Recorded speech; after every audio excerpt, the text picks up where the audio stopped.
रसूल पाक सैयद आलम सल्लल्लाहु अलैहि वसल्लम ने फरमाया, बनी इसराइल के 3 लोग थे, नेक आदमी थे। सफर पे जा रहे थे तो बारिश तेज आ गई। सही बुखारी की हदीस है। तेज बारिश आई, एक गार में पनाह ली बारिश से बचने के लिए। अचानक तूफान आया तो एक पत्थर लुढ़क कर गार के मुंह के आगे गिर गया। अंधेरा छा गया, अंदर अंधेरा, तूफान है, परेशानी है। मेरे हबीब पाक अलैहिस्सलाम फरमाते, जब अंधेरा दम घुटने लगा, अंधेरा होने लगा, परेशान होने लगे, एक बोला, कहने लगा, अगर जिंदगी में कोई नेक काम किया है तो उसको याद करके दुआ मांगो। अल्लाह करे हमसे कोई नेक काम हो जाए। जो होते हैं उसमें भी रियाकारी होती है, उसमें भी मिलावट होती। कोई नेक किया है तो दुआ मांग लो। एक ने हाथ उठाए और दुआ कैसे मांगी? अल्लाहु अकबर। अर्ज करने लगा, है अल्लाह, तू जानता है मैंने बकरियां रखी हैं, मैं दूध धो के बेचता हूं, मेरे बेटे भी हैं, बेटियां भी हैं, औलाद भी है, और मेरे पास लोग दूध खरीदने भी आया करते थे, पर अल्लाह मेरे बूढ़े माँ बाप है। अल्लाह, मैंने अपनी जिंदगी का तरीका बनाया है, जब तक अब्बा जी दूध नहीं पिएंगे किसी को नहीं मिलेगा, जब तक मेरी बूढ़ी माँ के लबों से दूध नहीं लगेगा किसी को नहीं मिलेगा। ऐ अल्लाह, वो रात भी तू जानता होगा, जब मैं देर से आया, दूध धोया तो माँ बाप सो चुके थे। अर्श के मालिक, तू भूला नहीं करता, तू भूलने से पाक है। मेरे रब, मैं दूध का प्याला लेके सारी रात खड़ा रहा माँ बाप के सराहने, ना मैंने दूध बेचा, ना मैंने बच्चों को दिया। आधी रात के बाद उनकी आंख खुली, उन्होंने दूध पिया। ऐ अल्लाह, मेरी अम्मा भी मुझसे बड़ी राजी हुई, मेरा बाप भी बड़ा राजी हुआ। मालिक, अगर वो अमल वाकई तुझे कबूल है तो इस मुसीबत से निजात दे दे। मेरे नबी पाक अलैहिस्सलाम फरमाते, उसने ये वसीला दे के दुआ मांगी तो अल्लाह ने पत्थर सिरका दिया। पहले रोशनी नहीं आ रही थी, अब रोशनी आनी शुरू हो गई। सुभान अल्लाह। पता चला, जो जिंदगी में रोशनी चाहता है वो माँ बाप की नौकरी करे। अल्लाह। जो जिंदगी में रोशनी चाहता है वो माँ बाप की बुल्ले शाह तो आसमानी उड़दियां फड़ना है, और जड़ा घर बैठा उन्हें फड़िया ही नहीं।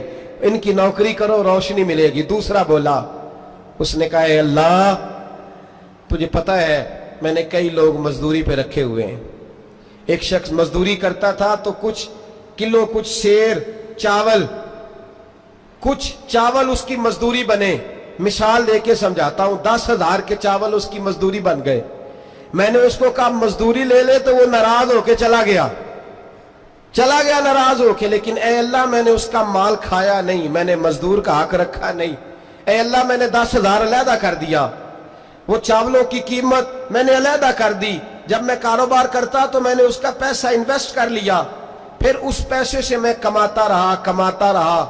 एक वक्त आया कि जमाने बीत गए, वो 10,000, 10 लाख या यूं समझ ले 10 करोड़ हो गया। कई गायें, कई ऊंट, कई प्लाट आ गए। ऐ अल्लाह, कई जमाने के बाद वो मजदूर लौटा और कहने लगा, साहब मैं गरीब हो गया हूं, तंगदस्ती आ गई है, बूढ़ा हो गया, वो मेरे पैसे तो दे दें।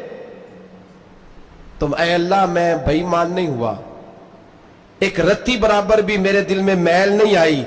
मैंने कहा, ये इतनी दर्जन गायें तेरी, ये ऊंट तेरे, ये प्लाट तेरे। वो कहने लगा, तू मुझसे मजाक करता है? अल्लाह। मेरे तो थोड़े से चावल थे, यूं समझ ले 10,000 के, और इतना कुछ।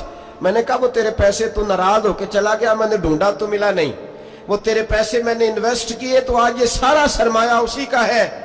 अल्लाह, वो बूढ़ा मजदूर जब इतनी गायें मिली, इतने ऊंट मिले, इतने उसे प्लाट मिले, तो वो रोता दुआएं देता गया, ऐ अल्लाह, अगर तुझे मेरा वो अमल काबिल कबूल है तो इस मुसीबत से निजात अता फरमा।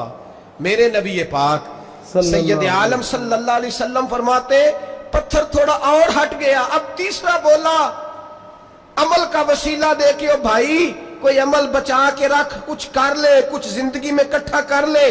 कोई तो ऐसा अमल हो जब कयामत आए तो तू मुसीबत से बच सके, तू कब्र में मुसीबत से बच सके, तू दुनिया में मुसीबत से बच सके। मेरे रसूल पाक सैयद आलम सल्लल्लाहु अलैहि वसल्लम फरमाते, तीसरा बोला, कहने लगा, है अल्लाह, तू जानता है मैं जवान, मैं राना, मैं हसीन, मुझे औरतें दावत देती थी, अपनी तरफ माइल करती थी, लेकिन मैं किसी पर ना देखता। बस एक चचा की बेटी पे मैं आशिक हो गया, उसके मैं करीब जाने लगा, बुलाने लगा। 100 दिनार भी इकट्ठे किए उसको देने के लिए। एक ऐसा वक्त आया कि वो राजी भी हो गई। ऐ अल्लाह, तन्हाई भी आ गई। यूं समझ लो کہ میں جوان بھی، حسین بھی، مالدار بھی، میں چاہوں تو ایک ایک دن میں 4 دفعہ میں بدکاری کر سکتا تھا۔ اے اللہ ساری خوبیاں تھیں۔ وہ بی بی میرے پاس آئی، کمرہ، تنہائی، کوئی دیکھنے والا نہیں تھا۔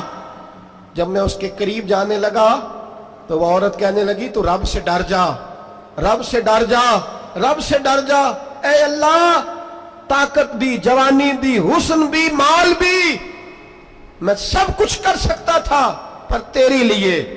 اور اگر مسلمان ہوگا تو کہے گا اے اللہ تیرے رسول کے لیے، اللہ، اے اللہ مدینے والے چاند کی بات مان کے، اے اللہ آمینہ کے معصوم کی بات مان کے، اے اللہ جناب فاطمہ الزہرا کے ابا کی بات مان کے میں نے اپنے نفس کی خواہش کو کچلا، اور کچل کر کے میں نے وہ گناہ نہیں کیا، اس کو آزاد کر دیا۔ اگر وہ عمل تیری بارگاہ میں قبول ہے تو نجات دے دے۔ میرے نبی پاک فرماتے ہیں بس دعا ختم ہوئی تو اللہ نے پہاڑ دور پھینک دیا، اللہ نے نجات دے دی۔ اللہ کرے میری ملت کے جوان کو بھی یہ نیکی نصیب ہو جائے، آمین۔ اللہ کرے ماں باپ کی خدمت کرنے والے بن جائیں، آمین۔ اللہ کرے ہم مزدوروں کا حق دینے والے بن جائیں، آمین۔ اللہ کرے ہم بے ایمانی دھوکے بازی کو چھوڑ دیں۔ اگر کوئی ایسا عمل ہوگا تو اللہ دنیا میں بھی نجات دے گا مشکلوں سے، قبر میں بھی اللہ نجات عطا فرمائے گا، آمین۔ قیامت میں بھی اللہ عمل کا وسیلہ دینا رب کی بارگاہ میں جائز ہے۔ بولیے جائز ہے، اللہ کے ناموں کا وسیلہ دینا جائز ہے، جائز ہے۔ کوئی بھی عبادت اگر خلوص کے ساتھ کی جائے، میرے نبی پاک نے فرمایا فرض نماز پڑھ کے تو جو دعا بھی مانگے گا رب تیری قبول فرما لے گا۔ سبحان اللہ، فرض نماز پڑھ کے جو 2 دعا بھی مانگے گا اللہ تیری قبول اس کا فرمائے، مطلب ہے اعمال کی برکت سے اللہ دعائیں قبول کرتا ہے، اللہ دعائیں قبول ہے، بس پھر وہی دعا کرتا ہوں اللہ ہمیں خلوص والے عمل کی توفیق عطا فرمائے۔ آمین۔ اچھا اگر یہ والا وسیلہ جائز ہے تو بتائیے نبی پاک کا وسیلہ جائز نہیں؟ جائز ہے، عمل میں تو کوئی کوتاہی ہو سکتی ہے لیکن حضور کی وجاہت میں کوئی کوتاہی ہو سکتی نہیں۔